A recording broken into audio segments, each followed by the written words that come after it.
All right, so game 1 of the championship series is in the books. Texas walked away with it in the bottom of 6. They managed to squeak that second run across and going into game 2 tonight with a big advantage. Just kind of going from the beginning of the game, obviously Tech started real hot. I mean, I was even talking with some friends, texting group chats like, oh, they're setting the tone. First pitch, hit, right? Got bases loaded, no outs. I was very surprised that they didn't score at all in that first inning, but Texas held it down, double play, ground out. And then it was a whole lot of nothing for that first inning. I saw that. I was like, oh, Tech came out to play today. I was all excited. I was thinking it was going to be not necessarily a high scoring game, but a lot of offense. And it just completely fizzled after that. Yeah, it was a whole lot of nothing. But like also like props to the pitchers because you know they were doing their job getting hitters out. But it was like, oh yeah, both of them had phenomenal games. Yeah, I was over here questioning like it's going to be like whoever hits a home run first. And then kind of got into, and there's been a lot of controversial obstruction calls. The whole World Series, you see people raving about it all on social media. You see previous players, previous coaches, current coaches like tweeting out like the obstruction rule needs to change. And I didn't agree. Some of them, the World Series, maybe, but this one I didn't agree with. No, the runner had a clear path to the ball. Maybe her toe was in the baseline, but she had the ball. Yeah, she had the ball. The ball brought her over there. It's not like she put herself in that position to get the ball. She went to the ball and was just able to put the tag down. Yeah, and in no way did her tag or her foot or anything actually obstruct the runner's base path to make it safely to the bag. So yeah, that was a clean slide through and through. Yeah. So I mean, it didn't end up impacting the outcome of the game. But I don't think that was the right call.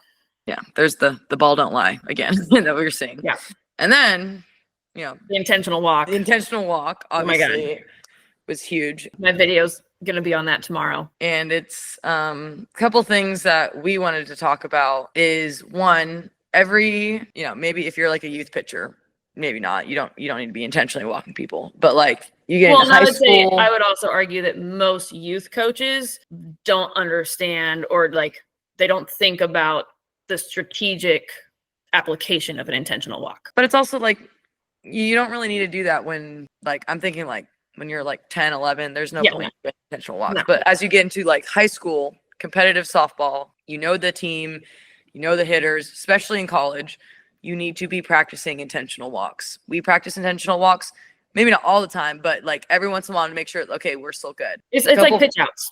Yes. You need to practice all of them. And key things when you are practicing them is you don't slow down to throw the ball. You keep your same motion. You're just throwing it outside. You got to throw it hard. You have to throw it hard. I saw her first pitch. I'm like, that was like 67 miles an hour. Like, what is she doing? Because it throws off your timing. It's not how you normally pitch. Like, why would we do that? So you need to practice it. Second thing, the catcher, which I don't know if she didn't like, I don't know if Nyjah actually wanted to do that because she kind of was like maybe a little confused, but the catcher was set up behind home plate and just stood up. And I'm like, you don't throw high balls to Reese Atwood, first off. Like, you don't. And if you do, it needs to be, like, inside at her hands where if she's going to hit it, it's going to go foul. You don't do that.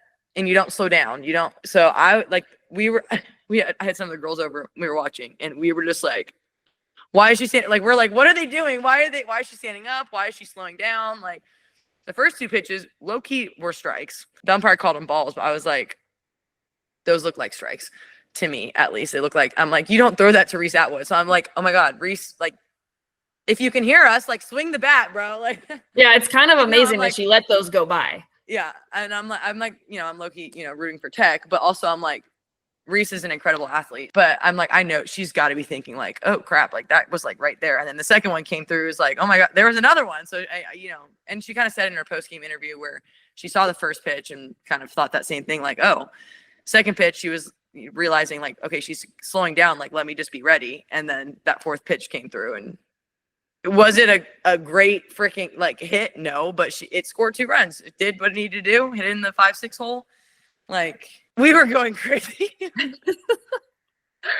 We were going crazy in here, and it was just, I mean, the little things, I'm like, you got to be able to throw a ball when you need to throw a ball, Well, and I think part of it too is, because intentional walks aren't called very often. I mean, I think I can probably count on one hand the amount that I threw in my entire career, like Mhm. college and pro. You have to buy into it, right? Yep. We don't like it as pitchers because we like to be aggressive. We like to think that we can get anybody out. And, sometimes we fail to see the overall strategic advantage of it. But if our coach calls for it, we have to buy into it and we have to like really attack. And yet I'm going to say attack because we want to stay in that aggressive mindset. We have to attack the walk, right? We have to attack throwing that ball way off the plate to make it very obvious it's not going to be anywhere near hittable. Yep. And, it didn't really seem like you said, she didn't look very sure. It's like, she didn't look like she bought into the idea. I don't know their strategy. I don't know any of that, but Reese was 0 for 9 for the in postseason or the tournament. Yeah. And you have Jolie Mitchell on deck, who's been hot all tournament. Like she hit 3 home runs in the first 2 games that they played. And so I was kind of questioning that. And, maybe Nyjah was thinking that too. Maybe she wasn't. But if I'm in Nyjah's shoes also, like as a pitcher, again, like kind of what you're saying, I would want to go right at her, like with my best stuff. Because again, they haven't been hitting me. Why not just go for it? And so that's kind of like a tough way to kind of lose that game. But at the same time, like you need to be able to practice that. Like at the end of the day, like you got to be able to do it. It's kind of, like when we talk about throwing pitches, you have to be committed to the pitch you're throwing. You can't be second guessing what you're throwing or where you're throwing it or anything like that because it's never going to end well. And it's just the same idea. Yeah.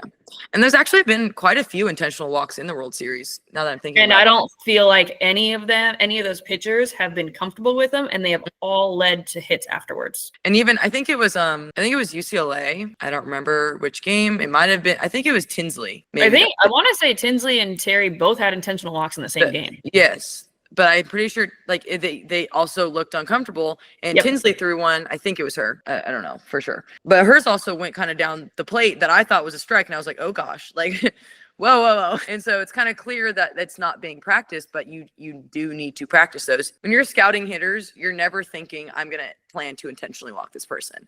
It just, depends on the momentum, the scenario, where the runners are, who's up to bat, what they've seen so far that day. Like honestly, sometimes it comes down to just the coach's gut feeling too. Yes. But usually that's based on like what's happened so far, maybe in the tournament, in the game, all of that. So you just have to be prepared for it. Before a game, again, you're not prepared to intentionally walk someone, but you need to know that you have that in your back pocket and you know how to do that. Like you don't slow down. You're literally just throwing. My intentional walk pitch was kind of like a curveball, rise ball. Like I just thought about like getting it out there, but still staying like online, still focusing on I still focus on my mental routine that I had in between each pitch because I don't want to lose that. Yep. Everything's going the same speed. I mean, the amount of home runs that I've seen given up in the middle of an intentional walk is ridiculous. Yeah. At every level.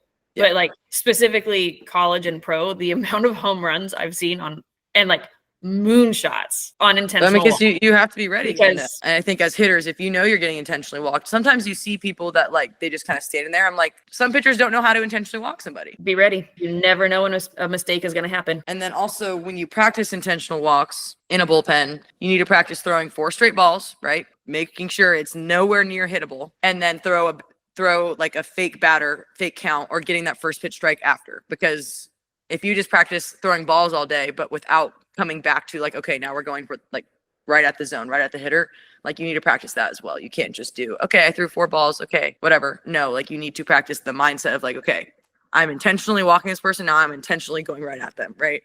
Well, that's why I say, like, if you are asked to do an intentional walk, you have to attack it. Like in your mind, you have to focus on attacking the walk rather than just throwing.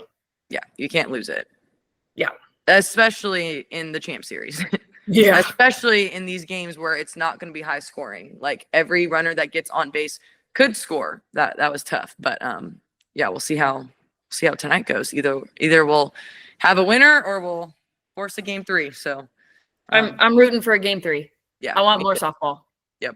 Me too. It'll be fun. So again, make sure you're watching women's sports. Bye.